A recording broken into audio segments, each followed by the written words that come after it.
আমার পিছু পিছু আসিস? আমি শাকচুন্নি।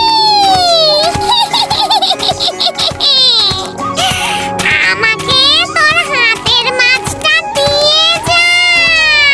কোনো এক গ্রামে ক্ষান্ত বুড়ি নামে এক বুড়ি থাকত। তার মৎস্যপ্রীতি ছিল প্রচন্ড। মাছ ছাড়া এক মুঠো অন্ন তার মুখে রুচত না। একদিন দুপুরে ক্ষান্ত বুড়ি ভাত খেতে আজকেও বসে উঠে পাতে পড়ল। মাছ জুটলো নি? কালকেও যা হোক করে মাছ ছাড়া এক মুঠো ভাত খেয়েছি, আজ আর খেতে পারবো নি। মাছ ছাড়া এ ভাত আমার মুখে রুচবে নি। কদিন শরীরটা ভালো যাচ্ছে নি বলে মাছ ধরতে পারিনি। একে একখানা করেও নেই যে মাছ কিনে খাবো। না, যাই, সেই বড়শি নিয়ে পুকুর থেকে একটা মাছ ধরে আনি গে। তাহলে রাতে তৃপ্তি করে মাছ দিয়ে একটু ভাত খেতে পারবো। এই বলে ক্ষান্ত বুড়ি ছিপ আর বড়শি নিয়ে চলল পুকুরে মাছ ধরতে। কিন্তু পুকুরে অনেকক্ষণ ধরে বসে থেকেও ছিপে তার একটা মাছও ধরা পড়ল না। তাই বুড়ি খুব হতাশ হয়ে পড়ল। কখন থেকে বসে আছি, একটা মাছও পড়লো নি ছিপে। ঠাকুর, তুমি কি আমার পানে মুখ তুলে চাইবে নি? তুমি তো জানো মাছ ছাড়া আমি এক বেলাও তৃপ্তি করে খেতে পারিনি। এই বয়সে কি আমার এইটুকু ইচ্ছা পূরণ করবে নি?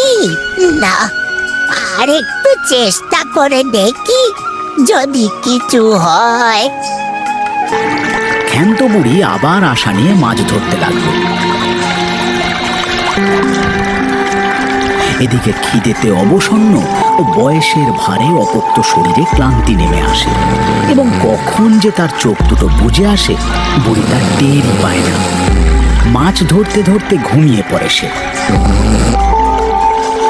এদিকে দুপুর গড়িয়ে বিকেল, বিকেল গড়িয়ে সন্ধ্যা নামতে শুরু করে। হঠাৎ ছিপে কিছু একটা টান পড়ায় ক্ষান্ত বুড়ির ঘুম ভেঙে যায়।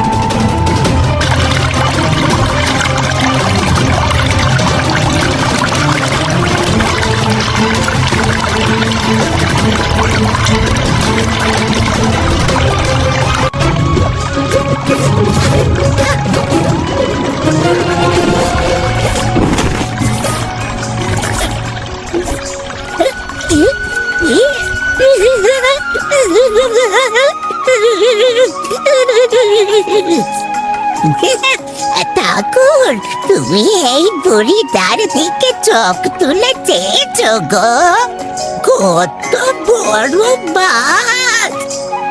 আমার বেশ কয়েকদিন মাছ দিয়ে ভাত খাওয়া হবে গো। তোমাকে প্রণাম জানাই গো ঠাকুর।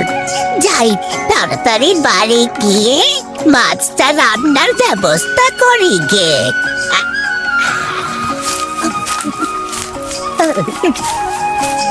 এই বলে ক্ষান্ত বুড়ি এক হাতে মাছ নিয়ে তাড়াতাড়ি বাড়ির দিকে হাঁটতে শুরু করলো। এদিকে সন্ধ্যা নেমে গেছে, পথ ঘাট ফাঁকা, তার উপর আবার জঙ্গলের পথ।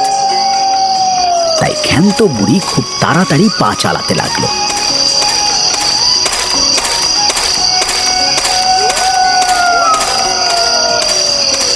এমন সময় ক্ষান্ত বুড়ি খেয়াল করলো কেউ যেন তার পিছন পিছন আসছে।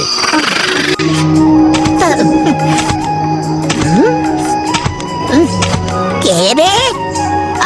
আমার পিছু পিছু আসিস? আমি শাকচুন্নি। আমাকে তোর হাতের মাছটা দিয়ে যা। কি বললি? আমার কষ্ট করে ধরা শখের মাছ তোকে দিয়ে দেব? আমি যে কদিন মাছ ছাড়া ভাত খাইনি, তাহলে আমি কি খাবো? সে আমি জানি না, তুই আমায় মাছ দিয়ে যা।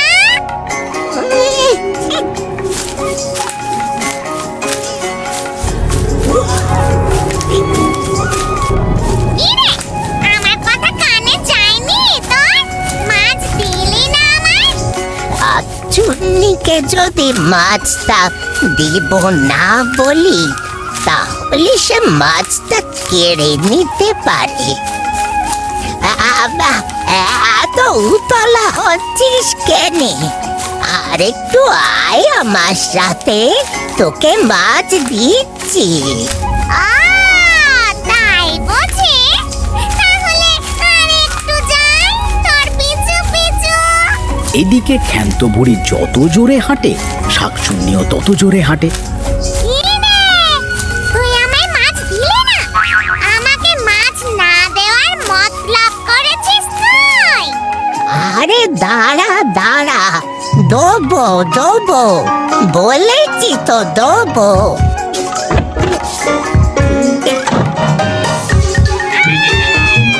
কি হলো? মাছ না দিয়ে ঘরে ঢুকে গেলি? যা শাকচুন্নি, এখান থেকে পালা। আমি গিয়ে কষ্ট করে মাছ ধরলুম, আর উনি এসেছেন মাছ খেতে। আমি তোকে মাছ তো কি, মাছের একটা আঁশও দেবুনি। যা যা, এখান থেকে যা। এই বুড়ি, তুই কি বললি? আমায় মাছ দিবি না? আমাকে মিছে বলে এত দূর নিয়ে এলি? তোকে আমি তোকে সারা রাত ঘুমোতে দেব না।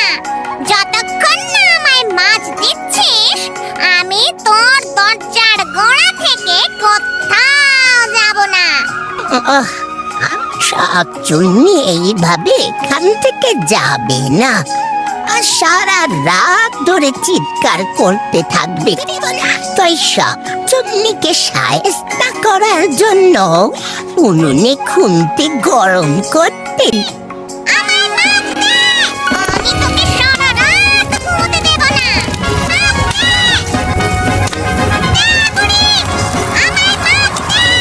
আমায় মাছ দিবি না? আমাকে মিছে বলে এত দূর নিয়ে এলি? তোকে আমি তোকে সারা রাত ঘুমোতে দেব না। যতক্ষণ না আমায় মাছ দিচ্ছিস, আমি তোর দরজার গোড়া থেকে কোথাও যাব না। আমায় মাছ দে বুড়ি, আমায় মাছ দে। ও, মাছ নিয়ে তবেই যাবি? দে দে দে। আচ্ছা দাঁড়া, দিচ্ছি। কি রে, মাছ খাবি তো?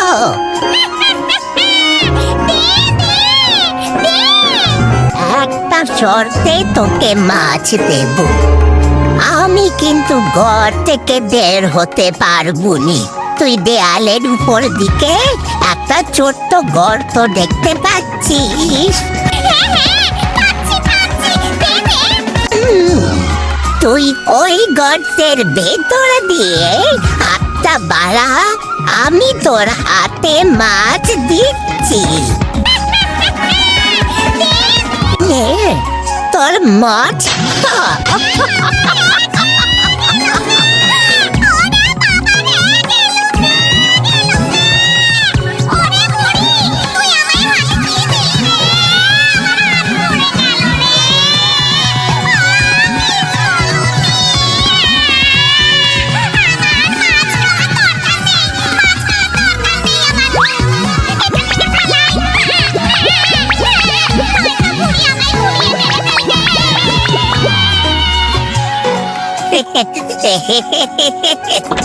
মাছ খাওয়ার ইচ্ছা না তোর? এবার দেখ মজা। এই যে তোর শিক্ষা হলো, আর কোনদিন মাছ খাবার নাম করবি না।